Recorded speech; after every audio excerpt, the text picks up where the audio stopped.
আপনাদের কারো হিন্দু বন্ধু আছে? কার কার আছে দেখি? সবার হিন্দু বন্ধু।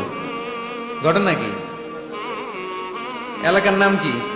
ও, দেবদুয়ার। মাশাআল্লাহ, দেবদুয়ার। হিন্দু ভাইদেরকেও আমরা অনেক ভালোবাসি। আজকে এয়ারপোর্টে, ঢাকা এয়ারপোর্টে অনেক লোক আমাকে ঘিরে ধরেছে। সবার কথা হচ্ছে ইউটিউবে হুজুর আপনারা দেখি। আপনারা দেখছেন নাকি ইউটিউবে? দেখেছি তো। এক হিন্দু আসছে, এসে কানে কানে বলে, হুজুর আমি হিন্দু, আমি আপনার আলোচনা শুনি, আমি আপনার সাথে একটা ছবি তুলতে চাই। কেন? বলতেছে এটা স্মৃতি হিসেবে রাখতে চাই। তো এটা আমাদের সৌভাগ্য, ঠিক কিনা? হিন্দুরা যদি আমাদের মাহফিলে আসে, এদেরকে জায়গা করে দিবেন, খাওয়ার ব্যবস্থা করে দিবেন। অনেক আসছে, হ্যাঁ, ভিতরে। আমাদের হিন্দু ভাইদের মধ্যে থেকে কারা কারা আসছেন দেখি তো।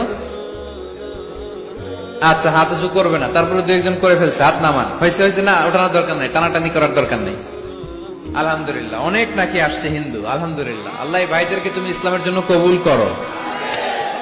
আমাদের মধ্যে যদি ইসলামের সৌন্দর্য দেখে, তাহলে তারাও কালিমা পড়ে মুসলমান হবে, ঠিক কিনা?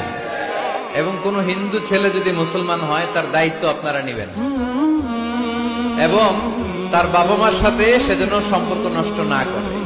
বাবা মা হিন্দু হোক, কোনো সমস্যা নেই, বাবা মার সাথে সুসম্পর্ক থাকবে, সুসম্পর্ক থাকবে। আল্লাহ রাসূল সাল্লাল্লাহু আলাইহি সাল্লামের স্ত্রী আয়েশা রাদিয়াল্লাহু তাআলা আনহুর বোন আসমা, ওনার মা ছিলেন মুশরিকা। তখন মুশরিকা ছিলেন। এসে আল্লাহ রাসূল সাল্লাল্লাহু আলাইহি ওয়াসাল্লামকে বললেন, ইয়া রাসূলুল্লাহ, আমার মা তো মুশরিকা, আমি তো কালিমা পড়ে মুসলমান হলাম, আমি কি মায়ের সাথে ভালো আচরণ করব নাকি কথা বলবো না? বিষ্ণু সাল্লাল্লাহু আলাইহি ওয়াসাল্লাম বললেন, খবরদার, সিলিহা, হোক মুশরিক হোক কাফের, সে তোমার মা। লাউ কাতা'তা জিলদাক, যদি তোমার চামড়া কেটে মাকে পায়ের জুতা বানিয়ে দাও, ওই যে এক ঢোক দুধ খেয়েছিলা, ওই এক ঢোক দুধের শোধ আদায় হবে না। খবরদার, মায়ের সাথে ভালো আচরণ করো। তো কোন হিন্দু ভাই যদি মুসলমান হন, কোনো অসুবিধা নাই, আপনার আব্বা আম্মার সাথে সুসম্পর্ক রাখবেন, আত্মীয়দের সাথে সুসম্পর্ক রাখবেন। তবে মুসলমানদের মধ্যে থেকে যারা আপনারা পয়সাওয়ালা, ফ্যাক্টরির মালিক, বিজনেসের মালিক, তাকে কর্মসংস্থানের ব্যবস্থা করে দিবেন। We have to extend hour helping hand to him. সাহায্যের হাত বাড়িয়ে দেওয়ার দরকার আছে না নাই? এজন্য তাদেরকে নিয়ে আসবেন বেশি। আমরা চাই আমাদের ইসলামের কথা শুনে, ইসলামের সৌন্দর্য দেখে, বিউটি দেখে তারাও কালিমা পড়ে মুসলমান হোক, ঠিক কিনা? তাদের সাথে প্রথম যেই কথাটা তাদেরকে শোনাবেন, সেই কথাটার নাম হচ্ছে আর রাব্বানিয়া। ইসলাম সম্পর্কে প্রথম যে কথা, ইসলামের প্রথম বৈশিষ্ট্যের নাম হচ্ছে আর রাব্বানিয়া। সবাই বলেন কি নাম? মানে এটা রবের দেয়া ধর্ম। তাকে বুঝাবেন, ভাই তোমরা অনেকের ইবাদত করো, অনেকের পূজা করো, এবং তোমাদের এত এত দেবতা যে অনেকের নামও তোমরা জানো না, ঠিক কিনা? আমাদের হিন্দু ভাইদের মোট দেবতার সংখ্যা কত জানেন?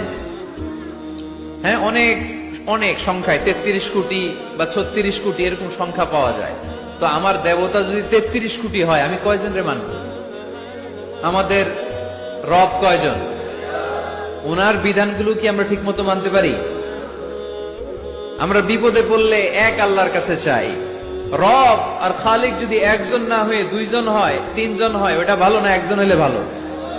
দুইজন বা তিনজন হইলে মারামারি আছে না নাই? কথা বলেন। এক খোদা বলবে, তুমি আজীবন সকালবেলা পূর্ব দিক থেকে সূর্য উঠাইছো, পশ্চিম দিকে ডুবাইছো, কালকে থেকে আমি উল্টা করব, পশ্চিম দিক থেকে উঠবে পূর্ব দিকে। ধাক্কাধাক্কি আছে না নাই?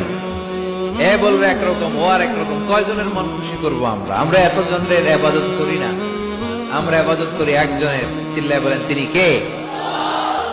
আমরা ঘোষণা দেই, কুল হুয়াল্লাহু আহাদ, আল্লাহুস সামাদ, লাম ইয়ালিদ ওয়া লাম ইউলাদ ওয়া লাম ইয়াকুল লাহু কুফুয়ান আহাদ। পড়েন সুবহানাল্লাহ।